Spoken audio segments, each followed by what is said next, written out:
Greetings, minions, I'm Rob Chappers. How are you faring today? Sweet black caffeinated beverage. Star Wars Abbey Road. Dorje Plectrum. Well, I'm feeling just dandy today, and I figured since I was so action-packed full of Chappers energy, I could bestow it upon some of ye who need a bit of a boost motivationally. So you could consider this Chappers motivational video number 1.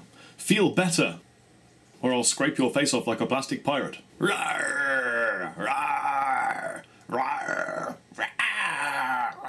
Oh wait! I got a letter from a guy, this very nice guy here, called Jukka-Pekka Nissanen. It meant a lot to me because he wrote using a pen and his hands.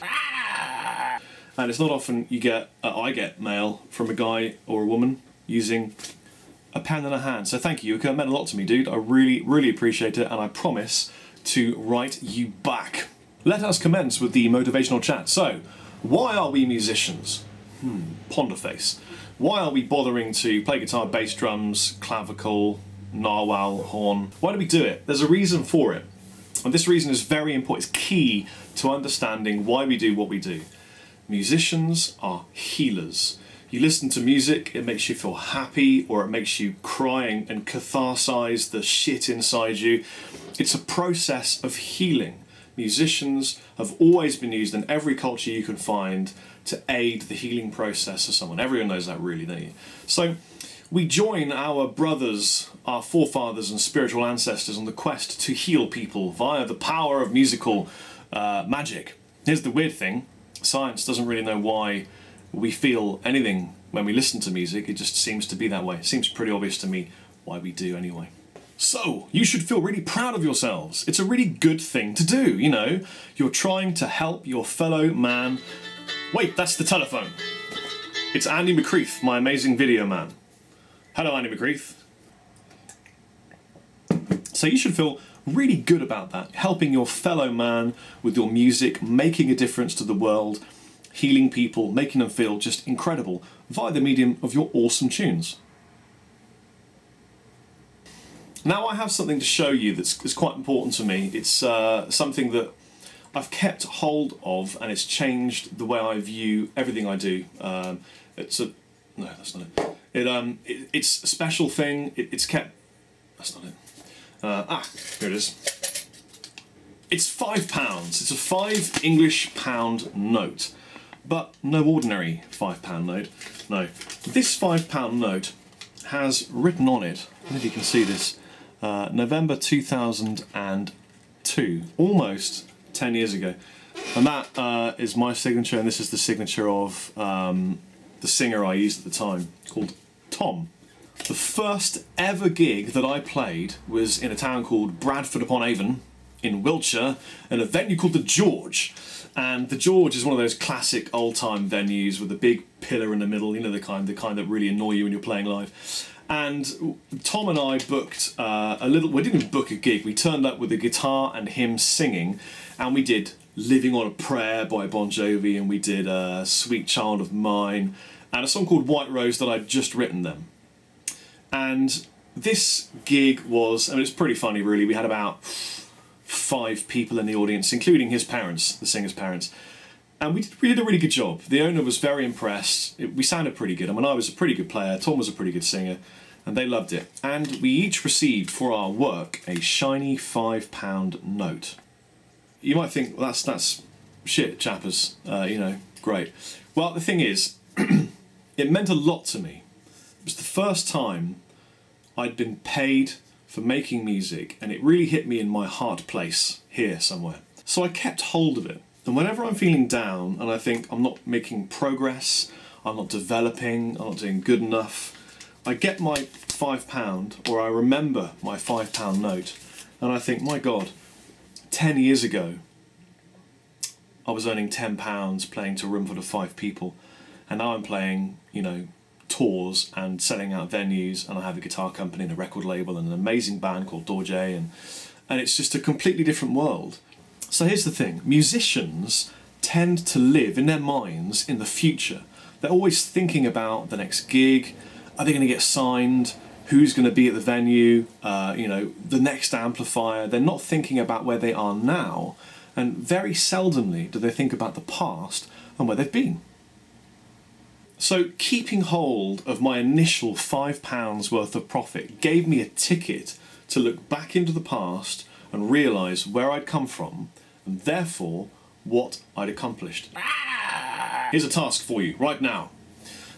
Since you're on a computer watching me talk arse to you, go to your desktop, start a new folder and call it Chappers told me to open this folder, or maybe call it Ideas, Riffs, Diary, something like that.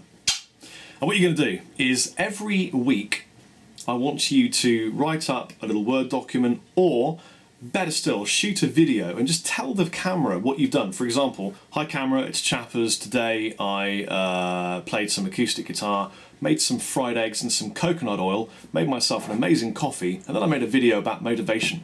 And when you've made your video, stick it in your folder.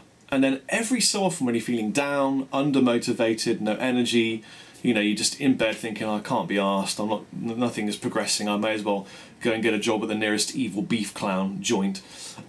Take a look in your folder, look back at what you're telling yourself and see where you've come from, and you'll be able to measure the progression.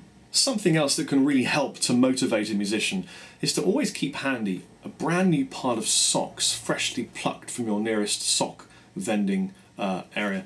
And when you're feeling down, take out a brand new, fresh pair of those socks, like these, and unfold them, and place them upon your feet.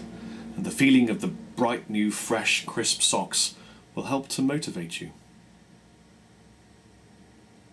Something else that can really help to motivate a human being, let alone a musician, is to always have handy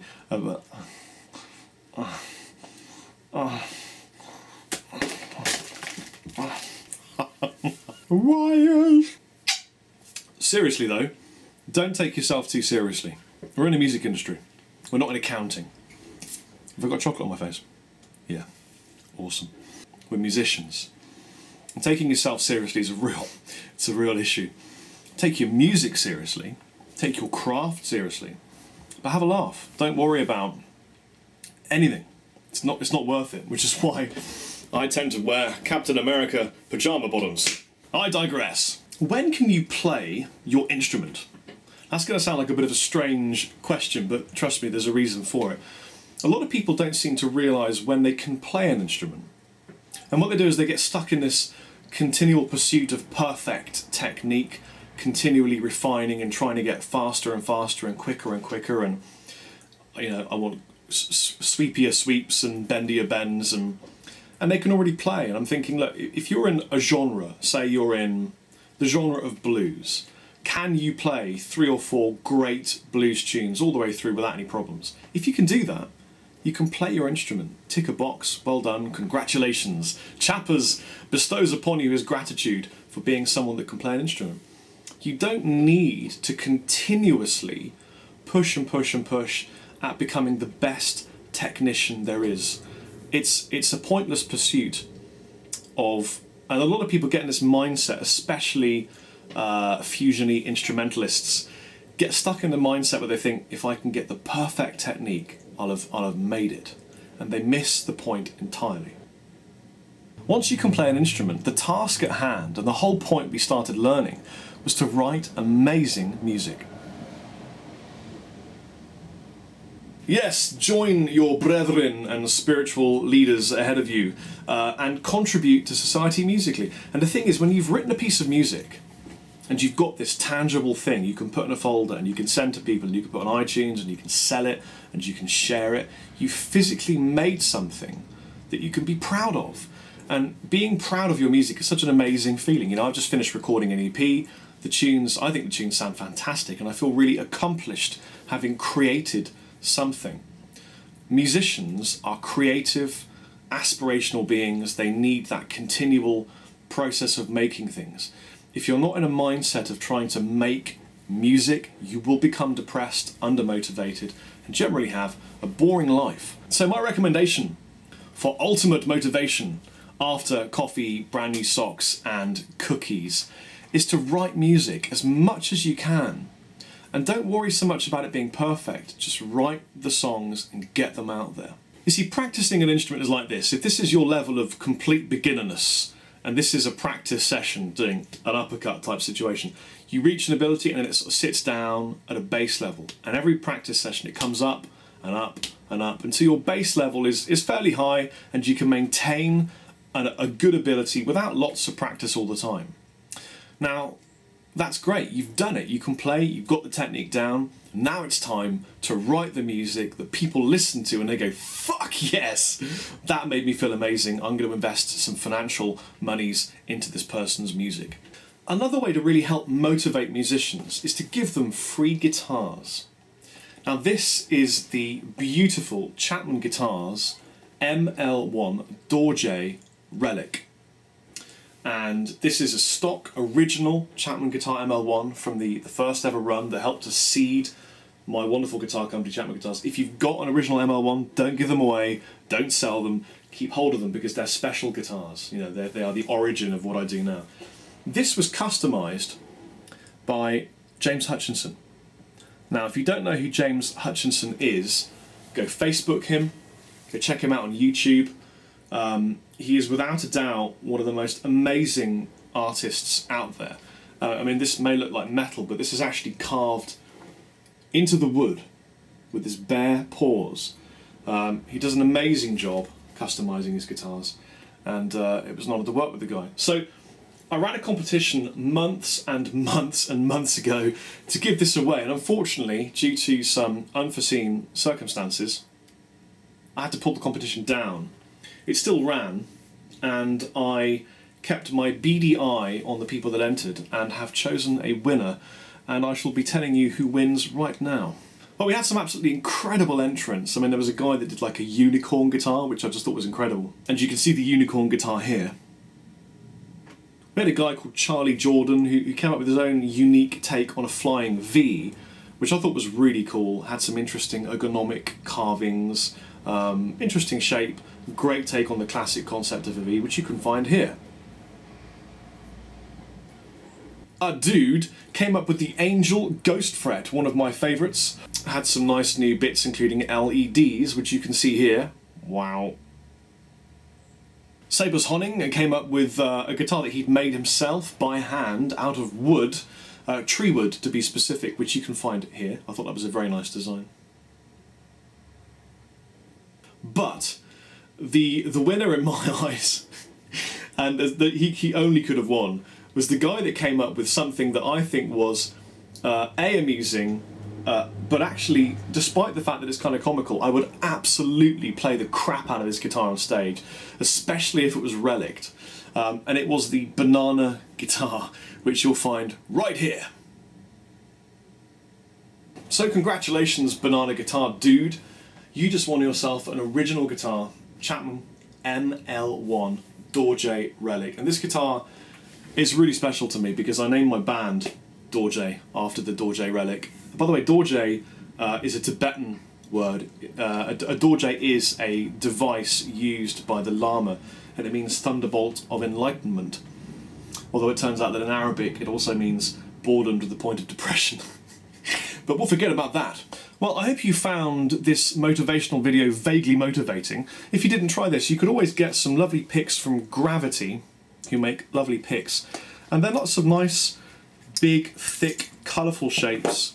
They make it a joy to hold and play because they're all just lovely colours and lovely shapes, and they feel kind of like toys.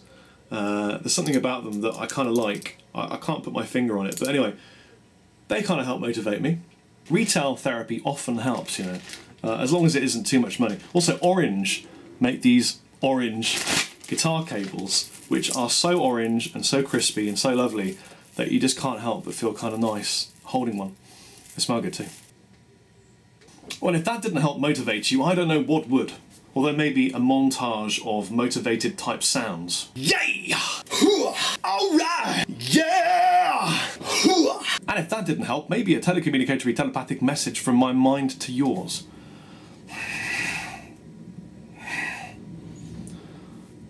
Yes.